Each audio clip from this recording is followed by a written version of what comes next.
প্রথমে খাবারটা দেখে প্রচণ্ড ঝাল মনে হলেও পরে কিন্তু খাবারটা খেতে ভীষণই টেস্টি ছিল। এত সুন্দর খাবার খাবো আমি সত্যিই কখনো ভাবিনি, এখানে এসে ভীষণই টেস্টি ছিল। বাই দ্য ওয়ে, আমি প্রিয়াঙ্কা বালা, আশা করছি তোমরা সবাই ভালো আছো আর তোমাদের আশীর্বাদও ভালোবাসা আমিও কিন্তু খুব খুব ভালো আছি। চলে এসেছি এই যে পুরীর সমুদ্রে, বেশ এনজয় করছি, খুবই ভালো লাগছে। আর আমার ছোট্ট সোনাকে নিয়ে চলে এসেছি। এখন বিকাল 5টা, আর এই সময়টা সমুদ্র বেশি উত্তাল হয় না। এই সময় বাচ্চাদের নিয়ে ঢেউ খেতে বেশ ভালোই লাগে। তোমাদের দাদাভাইও আছে, আমরা যতজন গিয়েছি সবাই এসেছি। আর মামামকে নিয়ে আমি বিচে হাঁটছি। তাও তো ভালো, আগের দিন আমি ওকে ওড়না দিয়ে বেঁধে রেখেছিলাম যাতে ও দৌড়াতে না পারে। আজকে আর ওড়না দিয়ে বাঁধিনি, ওর হাত ধরে ধরে ঘুরছি। কি বলো তো, ছোট্ট বাচ্চা তো বারে বারে যেতে চাইছে সমুদ্রের দিকে, আর আমারও প্রচণ্ড ভয় লাগছে।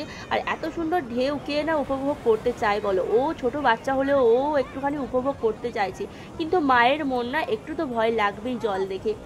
তো মামামকে অনেকক্ষণ ধরে দৌড়াদৌড়ি করানোর পর আমি আর মামাম এখন বসে পড়েছি সমুদ্রের পাড়ে। এই যে দেখো বালি তুলছি, সেই ছোট্টবেলার কত স্মৃতিগুলো এখন মনে পড়ে যাচ্ছে। মামাকে বলছি কে কতটা বালি তুলতে পারে। আর আমাদের সামনে দেখতে পাচ্ছ একটা ছোট্ট বেবি রয়েছে, ওই বেবিটার বাড়ি না ভুবনেশ্বর, ওর মা আর বাপি এসেছে। তো আমাকে আর মামামকে এরকম বালি তুলে খেলা করতে দেখে ও খুব এনজয় করছিল, ও আমাদের সাথে চলে আসলো। আর ওর মার সাথে আমাদের খুব বন্ধুত্ব হয়ে গেছে, বেবিটার সাথেও। তো ওর মা পিয়াসাকে আদর করে এই কটন ক্যান্ডিটাও কিনে দিয়েছি, মামাম খেলো। তারপর আবার বসে পড়লাম। এই যে কত সুন্দর ঢেউ আসছে দেখো, ভীষণ ভীষণ ভালো লাগছে। মানে কয়েক হাজার লোক এই সমুদ্র সৈকতে এসে স্নান করছে, ভীষণ ভীষণ এনজয় করলাম আমরা।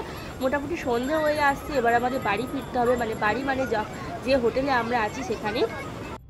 তো হোটেল থেকে ভালো করে আমরা ফ্রেশ হয়ে দেখো চুল টুল শুকিয়ে এখন চলে এসেছি এই যে আবার মার্কেটের দিকে, কারণ প্রচণ্ড খিদে পেয়েছে, কিছু তো খেতে হবে। আর জাস্ট তোমরা ভিউটা দেখো, এখানে কত সুন্দর বিভিন্ন ধরনের দোকান রয়েছে সারি সারি দিয়ে, আর শুধু লাইট জ্বলছে। কত ধরনের খাবার দোকান তোমাদেরকে দেখাচ্ছি দেখো, আর সারি সারি দিয়ে মানুষ বসে আছে খাবার খাওয়ার জন্য। কেউ আনন্দ করছে, কেউ কোনো কিছু রাইড চড়ছে, ভীষণ ভীষণ এনজয় করছি। গতবারে আমরা এসেছিলাম কিন্তু এত সুন্দর এনজয় করতে পারিনি, কিন্তু এবছরটা আমরা খুব এনজয় করছি।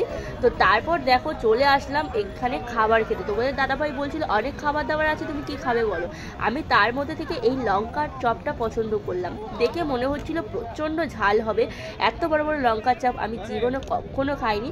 তো ভাবলাম তোমাদের দাদাভাইকে বললাম দেখা যাক কতটা ঝাল হয়, আমিও তো ঝাল খেতে পছন্দ করি। তো প্রথম ঝাল মনে হলেও এটা কিন্তু আদবে বেশি ঝাল ছিল না, হালকা হালকা ঝাল ছিল। তার মধ্যে আবার আমি নিয়ে নিয়েছি লঙ্কার সস।